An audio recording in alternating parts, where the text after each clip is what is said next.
Finally, nakabili na rin ako ng bento box or lunch box para sa anniversary ng church namin. Hi mga mimasor, malapit na nga yung anniversary namin sa church and tuwing anniversary, nagpapakain yung church namin. So, bumili ako ng lagayan or bento box or lunch box. Eto siya mga mima. Ayan. Tapos may kasama na siyang takip. Etong lunch box na to or bento box is 3 grids siya. Ganito yung itsura niya mga mima. Ayan. 3 grid para naman nakaseparate yung ulam, kanin, tsaka kung meron mang dessert. Ganyan siya mga mima. Makapal yung kanyang lagayan na. Pero etong pinakaano niya, parang cover, medyo manipis. Pero ganun talaga siguro, di ba? Ayan. Ganyan siya mga mi. Malaki-laki na rin ito. Madami na kayong mailalagay na mga kanin, tsaka ulam.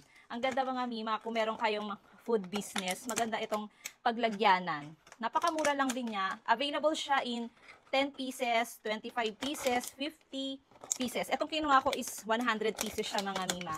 Tapos available color niya is red, tsaka may color yellow din. Makapal yung kanyang mismong lagayan na. Maganda din itong gamitin kapag birthday ng anak nyo, pag magpapa-birthday party kayo. Ito, magandang lagyanan, kaysa doon sa styro na mas madali siyang masira. Ito, mas maganda and presentable, diba? Kung meron din kayong feeding program, maganda na ito din yung gamitin nyo. Kasi mura na siya, sulit na siya for its price, matibay na, may kasama na siyang takip.